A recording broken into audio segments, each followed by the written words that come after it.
सध्या तुमच्या आयुष्यात जे चाललंय ते बाहेरून पाहिलं तर सगळं व्यवस्थित वाटतं. तुमचं काम चालू आहे, लोक आहेत, संधी पण काही प्रमाणात येतात, पण तुम्हाला आतून एक गोष्ट सतत जाणवते की हिशोब जुळत नाहीये. तुम्ही वेळ देता, मेहनत करता, सगळं व्यवस्थित करण्याचा प्रयत्न करता, पण शेवटी बसून विचार करताना तेव्हा असं वाटतं की मी इतकं केलं पण मिळालं नेमकं काय. म्हणून तुमच्यासाठी समाधान म्हणजे फक्त भावना नाहीये, तर प्रत्यक्ष एक परिणाम असतो आणि सध्या तोच परिणाम तुम्हाला दिसत नाहीये. काम अर्धवट राहत नाहीये, पण त्यातून जे मिळायला हवं ना ते मिळत नाहीये ना. म्हणजे उदाहरणार्थ तुम्ही असं अनुभवत असाल की पैसा येतो आहे व्यवसायामध्ये, नोकरीमध्ये, पण तो काही साठवून राहत नाही. काम आहे पण कुठेतरी वाढ अजून स्थिर झालेली नाहीये. लोक भेटतात पण त्यातून दीर्घकाळ काही तुम्हाला फायदा होत नाही आणि म्हणूनच एक शांत अस्वस्थता तयार झालेली आहे. तुम्ही बाहेरून काही बोलत नाहीये, तक्रार करत नाहीये, पण आतून सतत विचार चालू असतो की मी चुकीच्या दिशेने चाललोय का आणि अजून थोडा वेळ थांबावं लागेल का.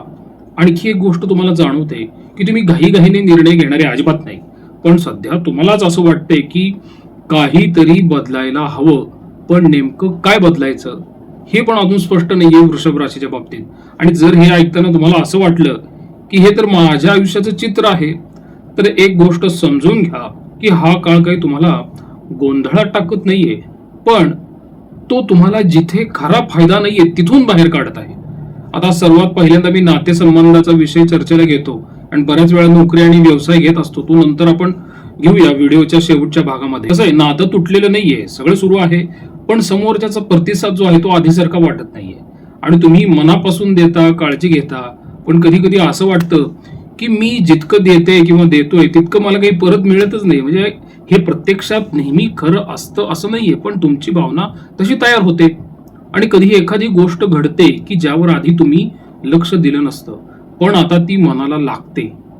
उदाहरणार्थ असं घ्या की तुम्हाला समोरचा वेळेवर उत्तर देत नाही नात्यामध्ये, किंवा एखाद्या गोष्टीकडे तो दुर्लक्ष करतो आणि मग तुमच्या लगेच मनामध्ये विचार सुरू होतो की त्याला आता काही फरक पडतच नाहीये. मग हळूहळू काय होतं की तुम्ही थोडं मागे सरकता किंवा तुम्ही बोलणं कमी करता आणि मग समोरच्याला असं वाटतं की तुम्ही नाराज आहात, पण तुम्ही काही स्पष्ट सांगतही नाहीये ना. आणि इथेच गैरसमज तयार होतो नात्यांमध्ये. म्हणून कधी कधी तुमचा राग त्या व्यक्तीवर नसतो, पण दिवसाचा ताण, थकवा हे सगळं काय होतं नात्यात बाहेर येतं आणि मग लहान विषयही तुम्हाला मोठे वाटू लागतात.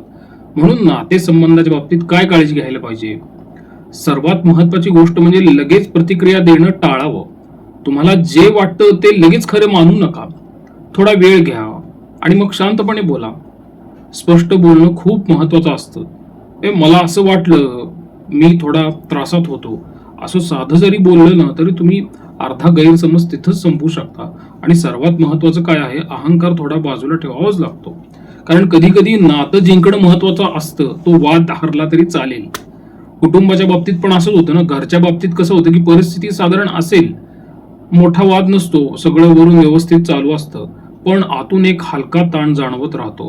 म्हणजे उदाहरणार्थ कसं आहे की घरातील जबाबदाऱ्या वाढतात, कोण काय करणार यावरून चर्चा होते, किंवा आधी कसं होत असतं की आर्थिक बाबतीत पण काही निर्णय तुम्हाला चर्चा करून घ्यावे लागतात, पण प्रत्येकाचा विचार वेगळा असतो, तिथेच मतभेद तयार होतात.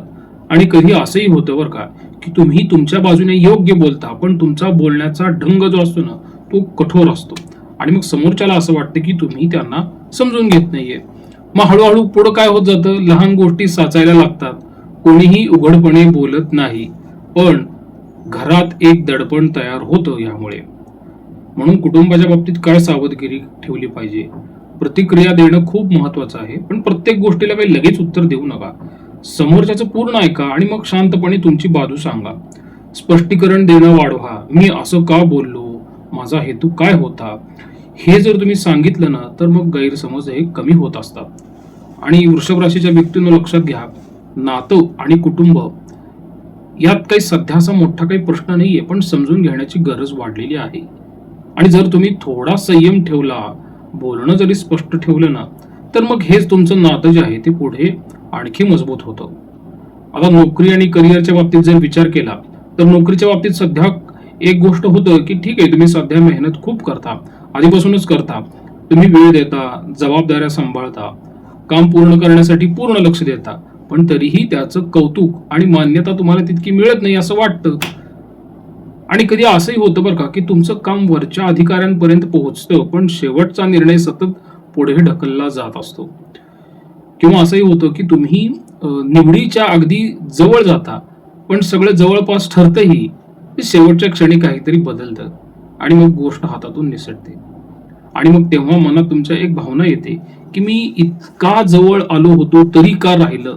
आणि ह्यामुळे मग तुम्हाला आतून चिडचिड वाढते. तुम्हाला असं वाटतं, की मी जे करतोय ते चुकीचं नाही, मग परिणाम का दिसत नाहीत? पण इथे एक गोष्ट अजून समजून घ्यावी लागेल, की हा काळ तुमचं काम नाकारत नाही, तो फक्त त्याचं फळ उशिरा देत असतो. म्हणून इथं सावधगिरी बाळगा, की ह्या काळात सगळ्यात मोठी चूक म्हणजे घाई करणं आहे नोकरीच्या ठिकाणी. रागाच्या भरात उत्तर देणं ही चूक असेल. वरिष्ठांवरती दबाव टाकणं किंवा लगेच नोकरी बदलण्याचा निर्णय घेणं हे टाळलं पाहिजे. कारण सध्या परिस्थिती स्थिर नाही आणि घाईत घेतलेला निर्णय पुढे चुकीचा ठरू शकतो. त्याच्या बाबतीत परिस्थिती अशीच असेल, कारण लाभभावातून शनी मंगळची युती गोचर करणार आहे ना. काम येईल, लोक विचारतील, तुमच्या व्यवसायात ते इंटरेस्ट दाखवतील, पण शेवटी व्यवहार कुठेतरी अडकून राहील. म्हणजे उदाहरणार्थ कसं होतं, क्लायंट्स तुमचे बोलतात, चर्चा करतात, पण शेवटी काही तुम्हाला होकार देत नाहीत. किंवा असंही होतं बरं का, की तुम्हाला ते आधी ऍडव्हान्स देण्याचं आश्वासन देतात, पण प्रत्यक्षात वेळेवर काही पैसे येत नाहीत ना. म्हणजेच काय होतं, तुमची मेहनत होते, वेळ जातो, पण पैसा हातात येत नाही. आणि मग तिथेच मनात एक प्रश्न तयार होतो, की तुमच्याकडं काम आहे, पण फायदा का होत नाही? मग व्यवसायात सावधगिरी काय ठेवली पाहिजे, की या काळात जास्त तुम्ही उधारीवर काम करणं टाळा. कोणावर पूर्ण विश्वास ठेवून मोठं काम अजिबात घेऊ नका. मोठी गुंतवणूक करण्याचा मोह होऊ शकतो, पण तो आत्ताच टाळणं योग्य आहे. तुमच्याकडून जास्त आश्वासन देऊ नका, कारण पुढे ते पूर्ण करणं अवघड जाऊ शकतं. म्हणून मला असं सांगू वाटतं, की वृषभ राशीच्या व्यक्तींना सध्या अडचण ही तुमच्या कामात नाहीये, अडचण आहे वेळ आणि पूर्णत्व मिळण्यात. म्हणून तुम्ही योग्य दिशेने आहात, पण परिणाम उशिरा दिसणार आहे. ठीक आहे, तुमचं काम काही वाया जात नसतं, पण ते फक्त योग्य वेळ येईपर्यंत तुम्हाला थोडं थांबावं लागतं. असंच काही पैशाच्या बाबतीत पण होतं. सगळ्यात सेन्सिटिव्ह भाग हा लोकांना वाटतो, की तुम्हाला वाटतं इन्कम येईल पण डिले होणार आहे. किंवा असंही होईल, की पैसा येईल पण तो काही फारसा टिकणार नाहीये पुढील 45 दिवसात. अनएक्सपेक्टेड खर्च निघतील. म्हणून सावधगिरी काय, की फ्युचर इन्कम वरती तुम्ही सध्या खर्च करू नका. लोनही देताना सावध करा, लोन घेताना सावध राहा. घेऊच नका सध्या आणि रिस्क इन्व्हेस्टमेंट टाळा. मित्रांच्या बाबतीत पण कसं आहे, खरं तुम्हाला दिसेल, की तुमच्याकडे मित्र आहेत पण ते काही रिलायबल नाहीयेत. कोण तुम्हाला प्रॉमिस करतो पण ते काही प्रॉमिस पाळत नाही, असं मित्रांच्या बाबतीत घडेल. आणि मग कसं आहे, की विश्वास ठेवायचा का नाही असं मनात मग गोंधळ येतो. म्हणून ब्लाइंडली कोणावरती तुम्ही ट्रस्ट करू नका. थोडंसं जरा मित्रांपासून लांब राहणं गरजेचं आहे. एक्सपेक्टेशन कमी ठेवा, फसवणूक होईल नाही तर. विद्यार्थ्यांच्या बाबतीत कसं आहे, तुम्हाला फोकस येतो पण कन्सिस्टन्सी मिळत नाहीये सध्या. म्हणून स्टडी सुरू करता पण तुम्ही काय होईल, मध्येच तुमचा ब्रेक येईल बरं का. म्हणून उपाय काय, थोड्या थोड्या वेळाच्या अंतराने अभ्यास करा आणि एक रुटीन अभ्यासाच्या बाबतीत फिक्स करा. संततीच्या बाबतीत कसं होतं, की चिंता वाढत राहील, कारण की कम्युनिकेशन गॅप येत राहतो. म्हणून सावधगिरी काय, की मुलांवरती जास्त दबाव टाकू नये. आधी त्यांचं ऐका आणि मगच बोला. आरोग्याच्या बाबतीत पण कसं आहे, थोडासा तुम्ही फिजिकली कॉन्शियस राहणं फार गरजेचं आहे, जे मी प्रत्येक व्हिडिओमध्ये सांगतो.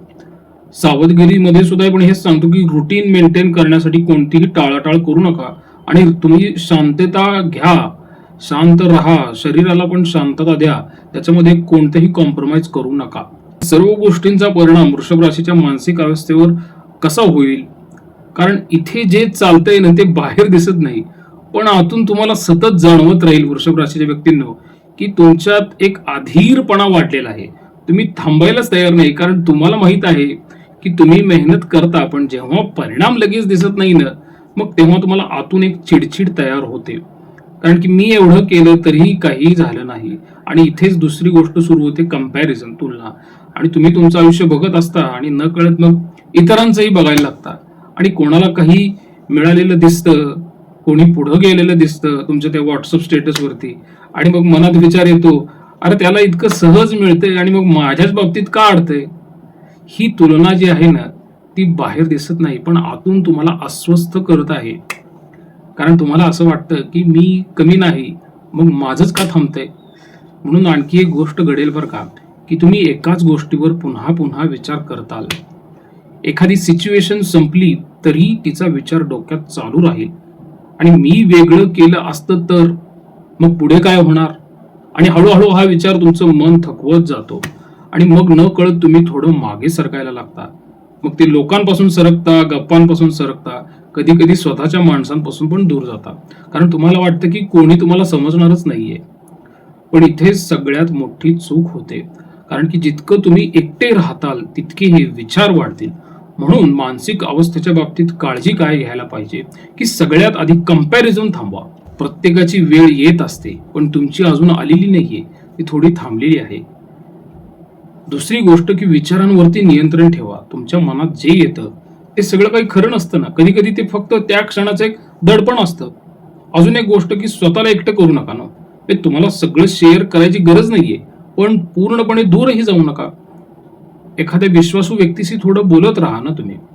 शेवटी तुम्हाला एक स्पष्ट सत्य सांगतो बरं का वृषभ राशीच्या व्यक्तींनो, की सध्या तुम्ही मागे पडलेला नाहीत, तुम्ही फक्त थांबलेले वाटत आहात आणि थांबलेला काळ तुम्हाला आतून मजबूत करत आहे. तुमच्यासाठी नक्कीच योग्य वेळ येणार आहे, पण तोपर्यंत तुम्ही स्वतःवरचा विश्वास ढळू देऊ नका. म्हणून तुमच्यासाठी माझा अंतिम निष्कर्ष असेल की पुढचा महिना काही नुकसानीचा नाहीये, फक्त डिले आहे, थोडं तुमची परीक्षा आहे आणि काही चुकीच्या गोष्टी तुमच्यापासून दूर जातील. तुम्हाला मिळणार आहे पण लगेच मिळणार नाही, हे लक्षात ठेवा. आणि जो या काळामध्ये स्थिर राहतो की नाही, तर त्याला मनशांती मिळत राहते. मित्रांनो, शनी मंगळ युती जी आहे ती बऱ्यापैकी व्यक्तीच्या आयुष्यात एक द्वंद्व तयार करत असते, वाद तयार करत असते. आणि मग तो वाद कधी बाहेर प्रत्यक्ष रूपात दिसतो किंवा आत अंतर्मनात दिसत असतो. तर वृषभ राशीच्या बाबतीत बाहेर दिसणार नाहीये, तो आत चाललेलाच वाद आहे, एक द्वंद्व आहे. त्यामुळे थोडं शांत एका ठिकाणी स्थिर बसून स्वतःला वेळ द्या, आत्मपरीक्षण करा आणि त्यातून तुम्हाला बऱ्याचशा गोष्टींच्या बाबतीत चित्रे स्पष्ट होतील आणि मग तुम्हाला पुढचा दिवस कसा ठेवायचा, कसं प्लॅनिंग करायचं ह्याचं मार्गदर्शन तुम्हाला स्वतःलाच मिळेल. तुम्हाला जर काही उपासना करायच्या असतील तर तुम्ही जरूर शुक्राची उपासना करा. आठवड्यातून एकदा तुम्ही देवीचं दर्शन घेत जा. पुढे रामनवमीचा सण येतो आहे, तर वर्षभरासाठी एकदा का असं तुम्ही शक्य झालं तर तुम्ही करून बघा. 1000 वेळा रामरक्षेचा पाठ तुम्ही करा, थोडा थोडा संकल्प करून करा. पुढील वर्षभरासाठी तुमच्या मनामध्ये, शरीरामध्ये आणि सर्वत्र आजूबाजूला एक सकारात्मक ऊर्जा जी आहे ती राहील आणि त्यातून तुम्हाला अनेक अडचणींना तोंड देण्याचे बळ मिळेल. या व्यतिरिक्त जरी तुम्हाला काही करायचं असेल तर कुठल्याही पाळीव प्राण्यांना तुम्ही काही ना काहीतरी अन्नदान करत जा. त्यातूनही तुमचा बराचसा जो शनी मंगळाचा जो भोग आहे तोही नमून जात असतो. प्रसाद कुलकर्णी, पंढरपूर. श्रीराम.